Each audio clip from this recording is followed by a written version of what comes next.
नमस्कार दोस्तों, मैं डॉक्टर हीरा सिंह बिष्ट आपके अपने इस YouTube channel physical education and sports में स्वागत करता हूं। आज फिज़िकल एजुकेशन की जिस टॉपिक पे हम बात करेंगे वो है कैलोरीज़ की। इस वीडियो के थ्रू आप जान सकते हैं कि कैलोरीज़ क्या होती हैं, उसकी डेफिनेशन क्या होती हैं, कैलोरीज़ आती कहाँ से हैं, एम्प्टी कैलोरीज़ क्या होती हैं, आप कैलोरीज़ की मदद से किस प्रकार आसानी से अपना वज़न घटा सकते हो और बढ़ा सकते हो। आपने एक दिन में कितनी कैलोरीज बर्न की है ये आप कैलकुलेट कैसे करें वो भी आप जान सकते हो, और कैलोरीज को लेते हुए आपने किन किन बातों का ध्यान रखना है। तो प्यारे दोस्तों, हम सब कैलोरीज को लेकर बहुत कंफ्यूज रहते हैं। अगर हमें कैलोरीज के बारे में जानकारी नहीं होगी तो उसके बहुत से दुष्परिणाम हमें भुगतने पड़ सकते हैं। कई लोग ये सोचते हैं कि ये सिर्फ एक नंबर है, लेकिन ऐसा नहीं है। ये एक ईंधन की तरह काम करता है जो हमारे शरीर को ऊर्जा प्रदान करता है और हमारा शरीर काम करता है। हमें अपने शरीर में जा रहे इस ईंधन के बारे में पता होना चाहिए। कहीं हम खराब ईंधन तो शरीर में नहीं डाल रहे। ठीक उसी तरह जिस तरह गाड़ी में मिलावटी तेल डालने से या मिलावटी ईंधन डालने से गाड़ी जल्दी खराब हो जाती है, ठीक हमारा शरीर वैसा ही है। आप क्या खा रहे हैं, कैसा खा रहे हैं, कब खा रहे हैं, कितना खा रहे हैं, इन सब का इफेक्ट हमारे शरीर में पड़ता है। तो हमें कैलोरीज की पूरी जानकारी होनी चाहिए। कैलोरीज की जान कैलोरीज के बारे में जानकारी से ही हम अपनी सेहत पर अच्छा ध्यान दे सकते हैं और अच्छी कैलोरीज हम ले सकते हैं। तो हम पहले कैलोरीज के बारे में जानेंगे कि कैलोरीज है क्या। एक्चुअली कैलोरी एक यूनिट है एनर्जी की, जो जैसे और चीज़ें हम मापते हैं, मेज़रमेंट करते हैं, जैसे मेज़र करते हैं, जैसे केजी में, इंचेस में, सेंटीमीटर में, किलोग्राम में, किलोमीटर में। तो वैसी ही एनर्जी को हम कैलोरी में मेज़र करते हैं। कैलोरी में हम मापते हैं एनर्जी को। यानी हम कुछ भी खाते हैं या पीते हैं तो उस पेय पदार्थ में या खाद्य पदार्थ में कितनी एनर्जी है, ये हमें कैलोरी के थ्रू ही पता लगता है कि अगर हम इस किसी भोजन को करते हैं तो उस भोजन को करने से हमें कितनी एनर्जी मिलेगी, ये उस भोजन में छिपी हुई कैलोरी पर डिपेंड करता है। यानी जो कैलोरी है वो हमें ये बताता है कि इस खाने में, किसी भी भोजन में कितनी एनर्जी है। कैलोरी दो तरह की होती हैं, स्मॉल कैलोरी और लार्ज कैलोरी। लार्ज कैलोरी को हम फूड कैलोरी भी कहते हैं। यानी जब भी हम फूड की बात करें, फूड में कैलोरीज की बात करें, तो हमेशा उसका अभिप्राय लार्ज कैलोरी से ही होगा। इसे हम KCAL भी कहते हैं। डेफिनेशन की अगर हम बात करें, small calorie is the amount of heat required to raise the temperature of 1 gram of water by 1 degree Celsius. यानी 1 ग्राम वाटर को 1 डिग्री सेल्सियस तक पहुंचने में जो टेम्परेचर, पहुंचने में जो हीट लगती है वो कैलोरी कहते हैं हम उसे। ठीक इसी तरह large calorie is the amount of heat needed to raise the temperature of 1 kilogram of water by 1 degree Celsius. यानी 1 किलोग्राम वाटर को 1 डिग्री सेल्सियस तक पहुंचने में जो हीट की ज़रूरत होती है तो उसे हम किलो कैलोरी कहते हैं। Kilo calorie, 1 kilo calorie 1000 small calories के बराबर होती हैं, और हम इसको फूड कैलोरी भी बोलते हैं, या सिंपल भाषा में हम उसे कैलोरीज बोलते हैं। लेकिन जहाँ हम फूड की बात करें, फूड न्यूट्रिशन की बात करें, तो वहाँ पर किलो कैलोरी से ही हमारा उसका मतलब होगा। बात आती है कि ये आती कहाँ से है। तो कार्बोहाइड्रेट, प्रोटीन और फैट्स, ये तीनों ऐसे सोर्स हैं प्राइमरी सोर्स हैं जो जिनसे हमें कैलोरी मिलती हैं। 1 ग्राम कार्बोहाइड्रेट से हमें 4 किलो कैलोरी मिलती है, 1 ग्राम प्रोटीन से हमें 4 किलो कैलोरी मिलती है, और 1 ग्राम फैट से हमें लगभग इन दोनों से 2 गुने से थोड़ा ज़्यादा कैलोरी मिलती है, यानी 9 किलो कैलोरी हमें मिलती हैं। बेसिकली तीनों में तीन कंपाउंड तो सेम होते हैं, कार्बन, हाइड्रोजन और ऑक्सीजन। इन तीनों में ये तीनों कंपाउंड होते हैं, लेकिन प्रोटीन में एक अलग कंपाउंड होता है, वो होता है नाइट्रोजन। यानी नाइट्रोजन की मात्रा प्रोटीन में होती है, इसलिए हमें बहुत ज़्यादा प्रोटीन भी नहीं खाना चाहिए। अगर हम बहुत ज़्यादा प्रोटीन लेंगे तो उससे हमारे इंटरनल ऑर्गन यानी स्टोमक में या लीवर में हमें इफेक्ट पड़ सकता है। बहुत से बॉडी बिल्डिंग जो लोग करते हैं, बहुत ज़्यादा प्रोटीन लेते हैं, एक्सेस मात्रा में बहुत ज़्यादा प्रोटीन लेते हैं, उससे बाद में उनको बहुत ज़्यादा नुकसान उठाना पड़ता है। हमें एक लिमिट मात्रा में ये चीज़ें लेनी पड़ती हैं। प्रोटीन भी दो तरह के होते हैं, एसेंशियल और नॉन एसेंशियल।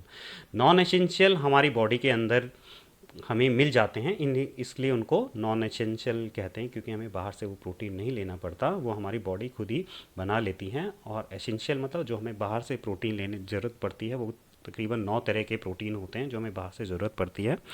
कार्बोहाइड्रेट जो हमारा प्राइमरी सोर्स है वो है इन तीनों में भी कार्बोहाइड्रेट जो इंस्टेंट हमें एनर्जी देता है, यानी आसानी से हमें एनर्जी देता है।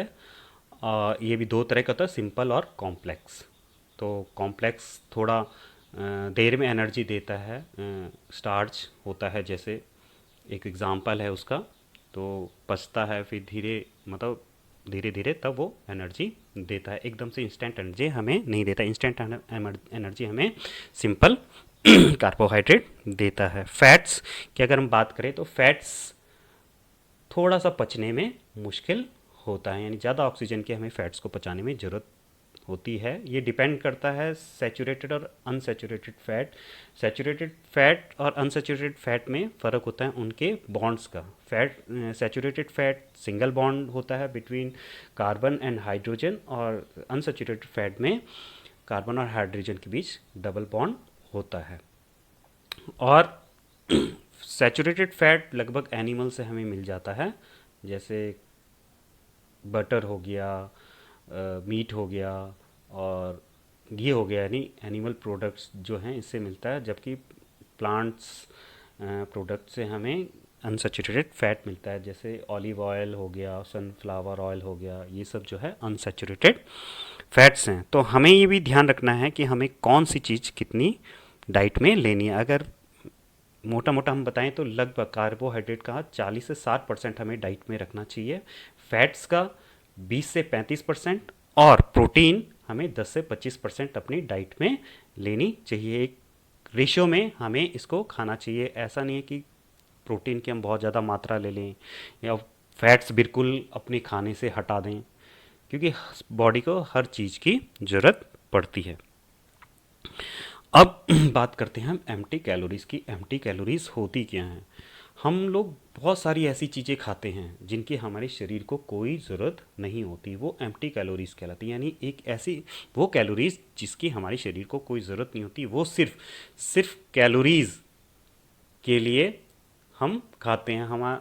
मतलब उसमें कोई भी न्यूट्रिशन वैल्यू नहीं होती। अगर हम बहुत ज़्यादा वो खाएंगे तो हमें न्यूट्रिशनल डेफिशिएंसीज हो जाएंगी, क्योंकि सिर्फ कैलोरीज तो जाएंगे, पेट तो भरेगा, लेकिन हमारी शरीर को उसका कोई फ़ायदा नहीं होगा। जैसे हम शुगर खाते हैं, केक खाते हैं, कोल्ड ड्रिंक पीते हैं, कुकीज़ खाते हैं, स्वीट्स है, कैंडी है, सॉफ्ट ड्रिंक्स वगैरह, बहुत सी ऐसी चीज़ें हैं जो हम रोज़मर्रा की ज़िंदगी में खाते हैं, लेकिन हमारे शरीर को उसकी कोई ज़रूरत नहीं होती और हम उसे एक स्टेटस का सिंबल मान लेते हैं कि ये ऐसे हम खाएंगे तो हम स्टैंडर्ड मान लेते हैं अपना कि हमारा स्टैंडर्ड बड़ा, जबकि उसको उसकी कोई वैल्यू नहीं है। हम दुनिया भर के ड्रिंक्स मार्केट में अवेलेबल हैं, हम शान से उसको पीते हैं, लेकिन वो सब फ़ायदा पहुंचाने, एक तो प्रिजर्वेटिव्स होती हैं उसमें, फिर ऊपर से एडेड शुगर होते हैं, तो वो हमारे शरीर को फ़ायदा पहुंचाने की जगह नुकसान पहुंचाते। तो कोशिश आपको ये करना चाहिए कि फ्रेश आप जूस पिएं, वो ज़्यादा बढ़िया है पैकेज जूस से। मैं आपको ये रिकमेंड करूँगा। इस बारे में एक एक्सपेरिमेंट भी हुआ। फ्रैंकोइस मैगेंडी ने एक एक्सपेरिमेंट किया था। उन्होंने डॉग्स और अदर एनिमल पे एक्सपेरिमेंट किया। उन्होंने सिर्फ उसको एम्प्टी कैलोरीज दी 30 से 40 दिन तक। तो वो 30 से 40 दिन तक एम्प्टी कैलोरीज के खाने के बाद उनकी डेथ हो गई, यानी उनके शरीर को सिर्फ कैलोरीज तो मिली लेकिन वो न्यूट्रिशन नहीं मिला जो उनको चाहिए। तो हमें इस बात का ध्यान रखना है कि हमें कैलोरीज लेनी है, लेकिन उसमें न्यूट्रिशन होना चाहिए, तभी वो कैलोरीज फ़ायदेमंद होगी। अब बात करते हैं वज़न बढ़ाने और घटाने का, कैसे हम वज़न बढ़ा सकते हैं और कैसे आसानी से वज़न घटा सकते हैं। तो प्यारे दोस्तों, अगर आप वेट लॉस करना है, आपने वज़न घटाना है, तो आप अगर 1 पाउंड वज़न घटाना चाहते हैं तो आपको अपने शरीर की 3500 किलो कैलोरी बर्न करनी होगी। अगर आप एक दिन में 500 किलो कैलोरीज घटाते हैं, बर्न करते हैं या कम करते हैं अपनी डाइट से, मेंटेनेंस कैलोरी के अलावा, लेकिन हमने ये ध्यान रखना है कि हमने अपनी कैलोरीज कट तो करनी है मेंटेनेंस कैलोरी से, लेकिन वो कैलोरीज जो हम कम करेंगे वो हमारे बीएमआर से कम नहीं होना चाहिए। मेंटेनेंस कैलोरी और बीएमआर का मैंने आपको अपनी पिछली वीडियो के बारे में बता चुका हूँ पहले ही। जिनको नहीं पता वो मेरी पिछली वीडियो दे सकते हैं, बहुत ही अच्छे से मैंने बीएमआर के बारे में बताया है। तो आपने मेंटेनेंस कैलोरी से कट करनी है अपनी कैलोरीज वेट कम करने के लिए, लेकिन ध्यान रहे कि आपकी जो कैलोरी जो आपने कट की है वो आपकी बीएमआर से कम नहीं होनी चाहिए। अगर आप एक दिन में, एक एग्जाम्पल है, एक दिन में अगर आप 500 किलो कैलोरी कट करते हैं या बर्न करते हैं तो आपको 7 दिन लग जाएंगे 1 पाउंड कम करने में, और 15 से 16 दिन लग जाएंगे आपको 1 केजी वेट बढ़ाने में, सॉरी कम करने में। अपना 1 किलो कम करने में आपको 15 से 16 दिन लगेंगे। आपने बहुत ज़्यादा भी, कई लोग डाइटिंग करना शुरू कर देते हैं वेट कम करने के लिए, खाते नहीं है, तो वो गलत तरीका है वेट कम करने का। वेट कम करने का स्टेप बाय स्टेप सही तरीके से हमें वेट कम करना चाहिए, नहीं तो हमारे इंटर ऑर्गन्स खराब होने के चांसेस रहते हैं। बहुत गलत इफेक्ट हमारी शरीर के मेटाबॉलिज्म पर पड़ेगा, जो आगे जाके बहुत ही नुकसान पहुंचाएगा। तो हमें बीएमआर के बराबर कैलोरीज तो लेनी है, लेकिन बहुत एक प्रोपोर्शनल रेशियो में वेट कम करना है। ऐसा नहीं कि बहुत ही एकदम खाना पीना छोड़ दो वेट कम करने के लिए, तो ये हमारी बॉडी को नुकसान करेगा। ठीक ऐसे ही अगर आप अंडरवेट हैं, वेट बढ़ाना चाहते हैं, तो आपकी मेंटेनेंस कैलोरी से आपने अगर 35 किलो कैलोरी आप ज़्यादा लेते हैं तो आपको 1 पाउंड वेट बढ़ जाएगा। यानी अगर मेंटेनेंस कैलोरी से आप 500 किलो कैलोरी एक्स्ट्रा ले रहे हैं तो एक दिन में, सॉरी 7 दिन में आपका 1 पाउंड वेट बढ़ जाएगा, और 15 से 16 दिन में 1 किलो वेट आप आसानी से बढ़ा सकते हैं। वेट कम करना और बढ़ाना, इसको बहुत ध्यान से समझ के हमें करना पड़ता है। कैलोरीज पूरा अपना बीएमआर पूरा लेखा जोखा अपने पास रखना पड़ता है, कितना हमारा बीमार है, कितनी हमारी मेंटेनेंस कैलोरी है, हमने कितनी आज एक्टिविटी की है, कितनी कैलोरीज बर्न के, इसके बाद अपनी डाइट प्लान करनी पड़ती है, कितना कैलोरीज की हमने डाइट प्लान करने हैं। फिर बात करते कि आपको कैसे पता लगे कि आपने कितनी कैलोरीज बर्न की हैं पूरी एक्टिविटी के दौरान। तो उसका एक फॉर्मूला है, MET value of the activity multiply by weight in kilogram.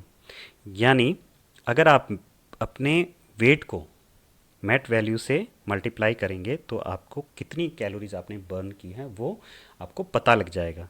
Met value होती क्या है? मेट वैल्यू होती है metabolic equivalent of task. Her activity की एक मेट वैल्यू होती है। बहुत मैं इसमें नहीं बता पाऊंगा कि किस एक्टिविटी की कितनी, क्योंकि वो बहुत एक लंबी लिस्ट हो जाएगी। आप इसे आसानी से, आपको ये नेट पर आप देख सकते हो, किसी भी जो भी आप एक्टिविटी कर रहे हो उसकी क्या नेट वैल्यू है। ये नेट वैल्यू उस जो आप एक्टिविटी कर रहे हो उसकी इंटेंसिटी पर भी डिपेंड करती है कि आप किस इंटेंसिटी के साथ वो एक्टिविटी कर रहे हो। तो आप उसको अगर अपने वेट से मल्टीप्लाई करेंगे तो आपके पास आपकी मेट वैल्यू, सॉरी कैलोरीज आपने कितनी बर्न की वो आपके पास आसानी से आ जाएगी।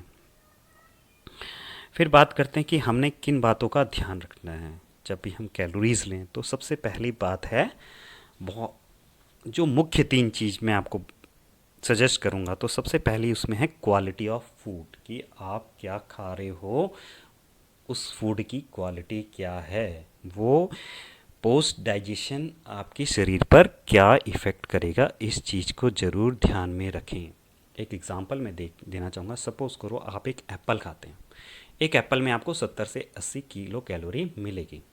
आप सोचते हैं कि अगर मैं चाय पी लूँ, अगर एक चाय आप पीते हैं तो आपको 10 से 20 कैलोरी मिलेंगी। सपोज़ करो 20 कैलोरी मिली, तो आप सोचते हैं अगर मैं 2 चाय पीऊँगा तो मेरा पेट भर जाएगा, मैं अपनी ये 30 कैलोरी यानी एक एप्पल खा के जो 80 कैलोरी मिल रही हैं, तो मेरे को ये 40 या 30 कैलोरी का फ़ायदा हो जाएगा और मेरी ये कट हो जाएगी 30 से 40 कैलोरी। तो होगा क्या, कैलोरी तो आपने कम ली, लेकिन ये जो पोस्ट डाइजेशन आपका इफ़ेक्ट, खाने के बाद जो इफ़ेक्ट होगा उस फूड का, तो वो आपके शरीर को नुकसान देगा। यानी कैलोरीज हमें अच्छी चीज़ों से भी मिलेगी और ख़राब चीज़ों से भी मिलेगी। तो हमने ये डिसाइड करना है कि हमारी फूड की क्वालिटी क्या है, हमने कैलोरीज कैसे क्वालिटी ऑफ फूड से लेना है। दूसरी है हमें बैलेंस वे में अपनी डाइट लेनी है। बैलेंस वे में मतलब कि हमने जिसकी बहुत ज़्यादा मात्रा नाइट्रोजन की ले ली या बहुत ज़्यादा मात्रा फैट्स की ले ली, बहुत कम मात्रा कार्बोहाइड्रेट की ले ली, ऐसा नहीं है। जिस प्रोपोर्शन में मैंने आपको बताया कि कितना परसेंट हमारे खाने में कार्बोहाइड्रेट होना चाहिए, फैट होना चाहिए, नाइट्रोजन होना चाहिए, इस हिसाब से हमने खाना है। ऐसा नहीं कि आप अपनी डाइट से, कई लोग मैंने देखा है अपनी डाइट से बिल्कुल फैट्स को बिल्कुल ज़ीरो कर देते हैं। देखो हमारी बॉडी को फैट्स की भी ज़रूरत पड़ती है, हमारी स्किन की मेंटेनेंस के लिए और भी बहुत सारी चीज़ों, एनर्जी के लिए हमें फैट्स की ज़रूरत पड़ती है। और अगर हम ज़्यादा कार्बोहाइड्रेट खाएंगे तो वो भी फैट्स में कन्वर्ट होगा। तो ऐसा नहीं है कि आप किसी भी चीज़ को इनमें से कट कर दो, किसी भी चीज़ को कट नहीं करना, हमने उसको एक बैलेंस्ड वे में अपनी कैलोरी प्लान करनी है ताकि हम अच्छे से उसको मेंटेन कर सकें और आसानी से अपने शरीर को मेंटेन कर सकें। यानी बैलेंस वे में हमें चलना है। फिर टाइमिंग की बात करें, ब्रेकफास्ट, लंच और डिनर, यानी जितनी कैलोरीज हमने प्लान की है, सपोज़ करो मैं 2400 कैलोरी प्लान कर रहा हूँ, तो उस प्लान को मैंने तीनों पार्ट में डिवाइड करना है कि ब्रेकफास्ट मैंने कितनी कैलोरीज करनी है, लंच और डिनर कितनी कैलोरीज, तीनों को बांटना है। तो मैं एक सीधा सा आपकी छोटी सी सुविधा के लिए कोड दे दूं कि breakfast like a king, lunch like a soldier and dinner like a bagger. हमें बहुत अच्छा खाना, ताकतवर खाना सुबह खाना चाहिए, बहुत ऊर्जावान खाना दिन में खाना चाहिए और रात को बहुत हल्का फुल्का खाना चाहिए, यानी हमारी पेट को भी रेस्ट मिल जाए। हम मैंने बहुत बार देखा है कि सुबह से लोग कुछ नहीं खाते, लेकिन जब सपोज़ करो आपका फास्ट है, आप सुबह से कुछ नहीं खा रहे लेकिन रात को बहुत ज़्यादा आप कैलोरीज ले रहे हैं, तो ये भी हमारे शरीर को नुकसान पहुँचाएगा। तो हमने मैनेज कैसे करना है तीनों टाइम का, इस चीज़ का भी हमने ध्यान रखना है। तो ये वीडियो आज कैलोरीज़ की यहीं समाप्त करता हूँ। उम्मीद है कि आपको ये वीडियो ज़रूर पसंद आएगी। अगर आपको पसंद आई तो आप इसे शेयर, लाइक और सब्सक्राइब करना ना भूलें और अपने दोस्तों को भी ये ज्ञान अगर आप बांट सकते हो तो ज़रूर बांटें शेयर करके। धन्यवाद। Thank you so much.